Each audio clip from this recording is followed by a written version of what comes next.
Moving on, we've already treated parametric EQ, um, low cuts, low shelves, graphic equalizers too, right? Yeah, so moving on, we're going to be talking about dynamic EQ. Yeah, dynamic equalizer, right? So, what's dynamic equalizer? So, a dynamic equalizer actually is basically your regular parametric equalizer, aside from the fact that it can also act like, think of it like a compressor, basically. It's like an EQ but with a compressor, right? So, for instance, this is what we did earlier, right? When we were talking about parametric EQ, this is what we did then at that moment. Now,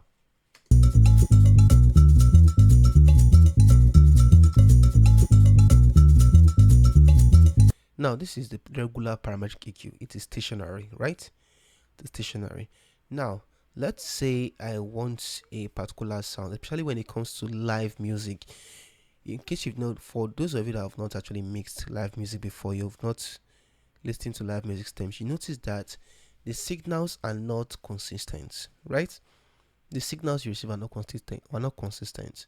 Unlike during a digital recording, if you do a digital recording, for example, you recorded MIDI keyboards, everything MIDI, you find that majority of the things you're actually mixing have consistent volume, right? Aside from maybe the vocals, they have to record using a microphone.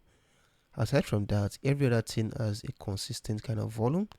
Then just use automation to maybe uh, pave way for whether you want a particular part to be lower or not, depending on how you produce or how the production was done basically. But you find out that in digital production you have more volume consistency in terms of the waves too than you do in live, because in live music production you're dealing with live instruments, so even the keys, the signal from the keys are not balanced, like, oh sorry, they are not uh they're not consistent basically.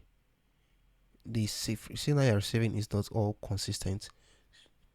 So in order to be able to like make way for make how I put it, in order to compensate for that, you can actually make use of, aside from making use of the regular compressor uh, automation, you can also make use of dynamic equalization too.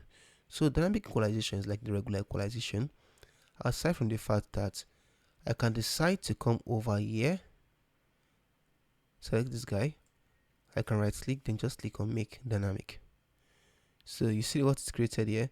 So what it does is that any signal, I can do it in a way that any signal that crosses into this place is either amplified or brought down, right? So let's play.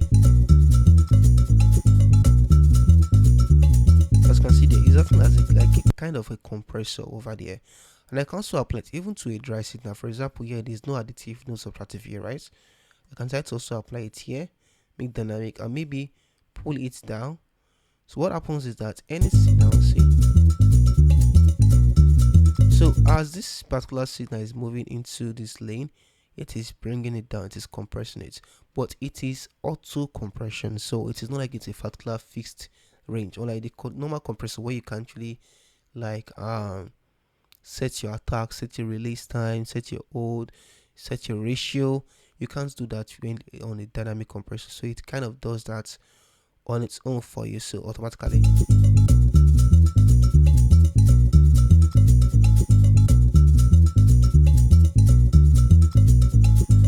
So yes, dynamic equalizer is basically like, it's basically a parametric EQ, but it is kind of, think of it like your compressor plus equalization combined. Just think of it that way. Compression plus equalization combined into one function. That's what dynamic does for you. Now, dynamic is not meant to be used everywhere, obviously.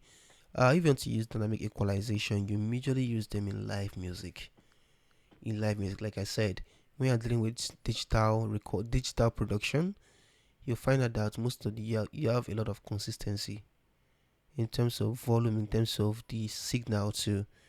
You have a lot of consistency. But when it comes to live music production, you don't really have a lot of consistency in terms of volume and the wave signals.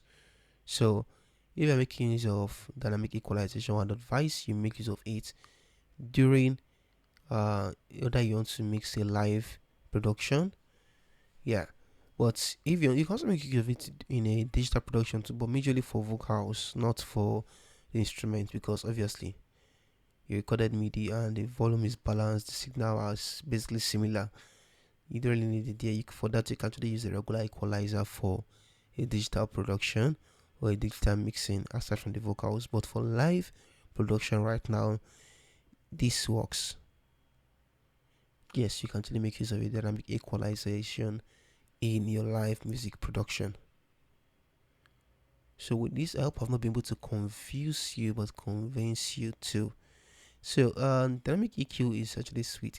It doesn't really add color, but that compression effect it gives before you actually enter compression, depending on how you actually align your plugins, is actually very very interesting too. So that way you don't have to start over compressing because you're already doing a kind of minor dynamic compression in your EQ already.